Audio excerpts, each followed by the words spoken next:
Hindi tayo pinapili pero go. If it's meant to be, it will be, it will be. Mamaya na unboxing, baka ma-vulls pa rin siya.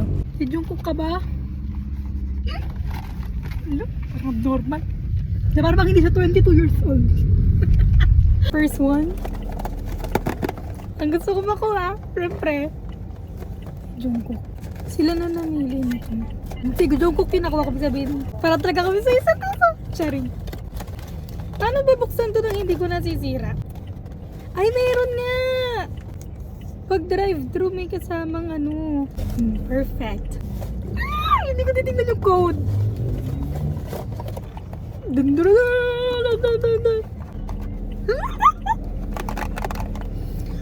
ASMR. Hala, sino to? Si ano to? Mapapahiya pa yan siya. Si Jin ba to? O tama, si Jin! O, perfect. Si Jin. Ilan pala laman niya? Sin niya lang laman. At ang mais-ayos ang box. Silipin ko kaya? Kaso wala yung ano pag natinignan ko yung code eh. Ito ay, hala, blandang buhok! Okay.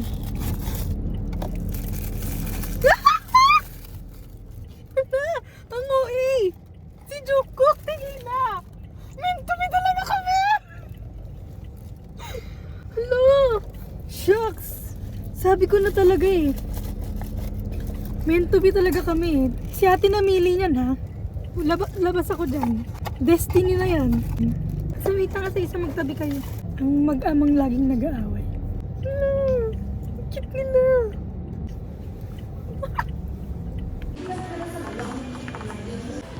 Decoration. Ganyan yung mga bata sa McDo yung binibigyan ng something para malibang. May bata rin ako. Nang ano ba? Nang judge ko. May ako naman pagka artwork ko sa'yo. Ay gusto ko yun, yung what's the tea. Diba? Ikaw sa'yo yan. Bagay sa'yo. Diba? Nasa chismosa kasi ako eh. Ano pa? Tingin lang muna dito. Ano? Hearty. Tiyan. Ito yung sa kanya. Very bagay sa kanya. Yun ang design niya. Yun lang, yun ang design ko. Radyo yan ha. Meant to be talaga kami, be. Shucks, parang ngayon pa lang iniimbitahan ko na kayo sa kasal namin ni Jungkook.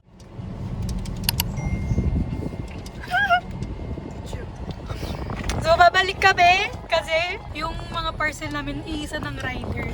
Hinanod sila sa bahay. Buti na lang, nandito pa lang kami sa may gate ng subdivision. Perfect. Galing, pwede pa ano yung lagay ng bag ni Ate Kina.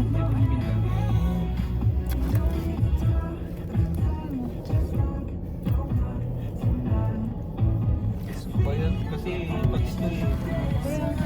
Liligaw na ako.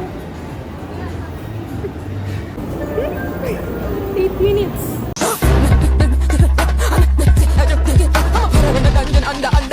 Nakarating din.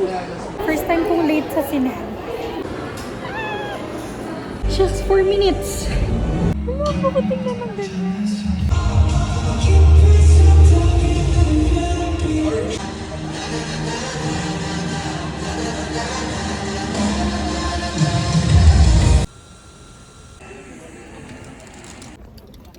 Ang bilis.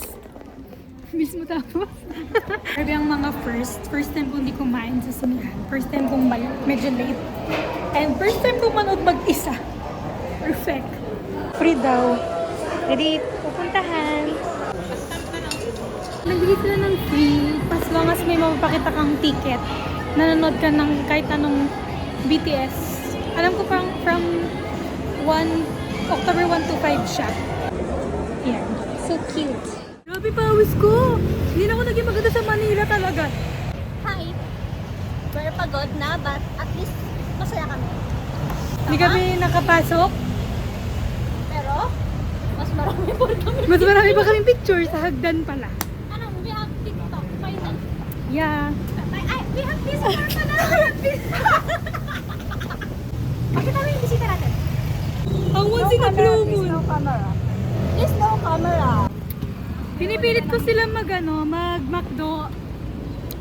Tapos bigyan nila sa akin yung Happy Meal. Ayaw nila. Kuya Natang, dito po yung manager ng McDo. Ito po. Ito ba? Sobrang sipag po niyan. Sobrang sipag niya naginis pa yun ng banyo ng McDo. Totoo. Libre yun, libre. Never again. Estudyante pa lang yan, pero manager na siya. So proud of her. Diba? Nakaka-proud talaga. Luwela. Payag ka, bibili ka Happy Meal sa akin yung laruan. Payag ka. Sagutin mo. Hindi ako payag. Payag kami 1,000,000 ka pero tig-piso. Tingnan natin if meant to be na naman kami ni Jungkook tonight.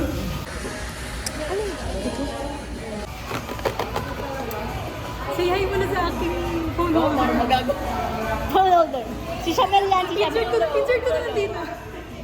As usual, syempre si Jungkook ang gusto nating makuha. Pero kahit sino man, okay lang.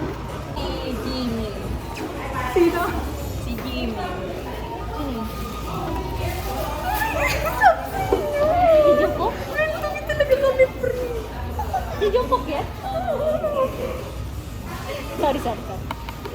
Ate, sila na namili nyo na, wala ako dyan. Okay. Shucks, Meant to meant be to be sila. talaga kami. Last mo na yan. Last mo na yan ha, wala tayong pera. Sorry, inay. Sinda ka ng sinda, kanina ka pa sa labas. Actually, nawa ko pa lang yung bucket hat niya. Alam ko na si Jungkook yun. Meant to be kami. Diba? Shucks, sa kanya nang galing yun. Destin ka. Samantha. Diba dating na sila lahat? Shit. Bakit ka na nga? Ikaw yung isa nung... Ako nga yung ni Jungkook eh. Dahil sa amin na ako. I'm so sorry, ako yun. Kaya, namamanifest ko kahit yung laruan niya. I'm so sorry, guys. Sino maganda ilagay, guys? Kasi magkaiba sagot nila eh. Si Luella ito. Si Shamel ito. Ay, ikaw. Tiebreaker. First kit ka.